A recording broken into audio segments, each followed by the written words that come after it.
കേരള രാഷ്ട്രീയ ചരിത്രത്തിൽ സുവർണാക്ഷരങ്ങൾ രേഖപ്പെടുത്തേണ്ട ഒരു പുതിയ ഭരണയുഗത്തിനാണ് തുടക്കമായിരിക്കുന്നത്.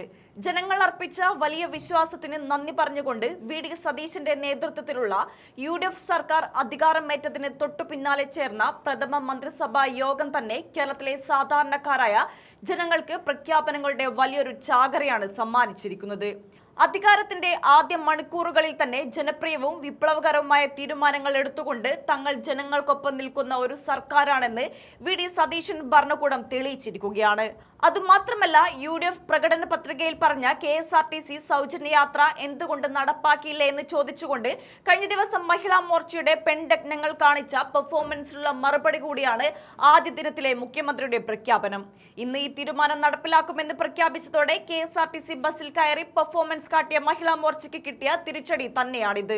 തിരഞ്ഞെടുപ്പ് കാലത്ത് യു.ഡി.എഫ് മുന്നോട്ട് വെച്ച ജനകീയ ഗ്യാരണ്ടികൾ വെറും വോട്ട് പിടിക്കാനുള്ള പൊള്ളയായ വാഗ്ദാനങ്ങൾ മാത്രമായിരുന്നില്ലെന്നും അവ കൃത്യമായി നടപ്പിലാക്കാനുള്ള രാഷ്ട്രീയ ആർജവം തങ്ങൾക്കുണ്ടെന്നുമാണ് ഈ അതിവേഗ നീക്കത്തിലൂടെ പുതിയ സർക്കാർ രാഷ്ട്രീയ കേരളത്തിന് കാണിച്ചു തന്നിരിക്കുന്നത്.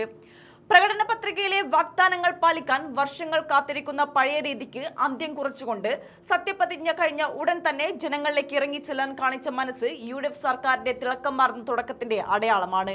ഈ പ്രഥമ മന്ത്രിസഭാ യോഗത്തിലെ ഏറ്റവും ചരിത്രപരവും സ്ത്രീ സമൂഹത്തെ ഒന്നടങ്കം ആവേശത്തിലാഴ്ത്തിയതുമായ പ്രഖ്യാപനം ജൂൺ 15 മുതൽ കേരളത്തിലെ KSRTC ബസ്സുകളിൽ സ്ത്രീകൾക്ക് പൂർണ്ണമായും സൗജന്യയാത്ര അനുവദിക്കുമെന്നു തന്നെയാണ്. സാധാരണക്കാരായ സ്ത്രീകൾക്ക് ഒരുപോലെ വലിയ സാമ്പത്തിക ആശ്വാസം നൽകുന്ന ഒന്നാണ് തീരുമാനം. നിത്യജീവിതത്തിലെ കടുത്ത വിലക്കയറ്റവും യാത്രാക്കൂലിയും കാരണം ബുദ്ധിമുട്ടുന്ന ലക്ഷക്കണക്കിന് സ്ത്രീകൾക്ക് പുതിയ സർക്കാരിന്റെ കൈത്താങ്ങ് ഒരു വലിയ ആശ്വാസമായി മാറും. സ്ത്രീ ശാക്തീകരണത്തെക്കുറിച്ചും സമത്വത്തെക്കുറിച്ചും വെറുതെ പ്രസംഗിക്കുകയല്ല, മറിച്ച് അവരുടെ നിത്യജീവിതത്തെ നേരിട്ട് സഹായിക്കുന്ന പദ്ധതികൾ ആസൂത്രണം ചെയ്യുകയാണ് വേണ്ടതെന്ന് വി.ഡി. സതീശൻ സർക്കാർ ആദ്യ ദിവസം തന്നെ കാണിച്ചു തന്നിരിക്കുന്നു. കുടുംബ ബജറ്റുകളിൽ വലിയൊരു പങ്ക് യാത്രാ ചെലവുകൾക്കായി മാറ്റിവെക്കേണ്ടി വരുന്ന വീട്ടമ്മമാർക്കും സാധാരണക്കാർക്കും ഈ പദ്ധതി നൽകുന്ന ആശ്വാസം ചെറുതല്ല. യു.ഡി.എഫ് സർക്കാർ സ്ത്രീകളുടെ ഉന്നമനത്തിനായി എത്രത്തോളം മുൻഗണന നൽകുന്നു എന്നതിന്റെ വ്യക്തമായ തെളിവാണ് ഈ ആദ്യ പ്രഖ്യാപനം.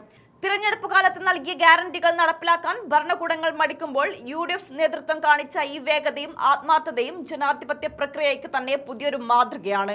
ജനങ്ങളെ കബളിപ്പിക്കുന്ന ഭരണശൈലിക്ക് വിരാമമിട്ട് പറഞ്ഞ വാക്ക് അക്ഷരം പ്രതിപാലിക്കുന്ന വിശ്വസ്തനായ ഒരു ജനനായകനാണ് താനെന്ന് മുഖ്യമന്ത്രി വി.ഡി. സതീശൻ തെളിയിച്ചിരിക്കുന്നു.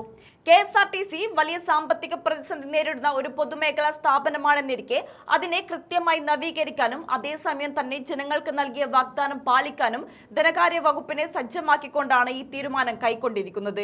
ഇത് സർക്കാരിന്റെ കൃത്യമായ ആസൂത്രണ മികവിനെയും ദീർഘവീക്ഷണത്തെയുമാണ് കാണിക്കുന്നത്. കേരളത്തിലെ ജനങ്ങൾ കഴിഞ്ഞ കുറച്ചു വർഷങ്ങളായി ആഗ്രഹിച്ച ഒരു ഭരണമാറ്റമാണ് ഇപ്പോൾ യാഥാർത്ഥ്യമായിരിക്കുന്നത്. മുൻ സർക്കാരിന്റെ ജനവിരുദ്ധ നയങ്ങളിലും അഴിമതിയിലും മനമെടുത്ത ജനങ്ങൾക്ക് വലിയൊരു പ്രത്യാശയാണ് വി.ഡി. സതീശന്റെ നേതൃത്വത്തിലുള്ള പുതിയ മന്ത്രിസഭ നൽകുന്നത്. ആദ്യ മന്ത്രിസഭാ യോഗത്തിൽ തന്നെ ഇത്രയും വലിയൊരു ജനക്ഷേമ പദ്ധതി പ്രഖ്യാപിക്കാൻ കഴിഞ്ഞത് യു.ഡി.എഫ് മുന്നണിയുടെ ഒത്തൊരുമയോടെയും ജനങ്ങളോടുള്ള പ്രതിബദ്ധതയുടെയും വിജയമാണ്.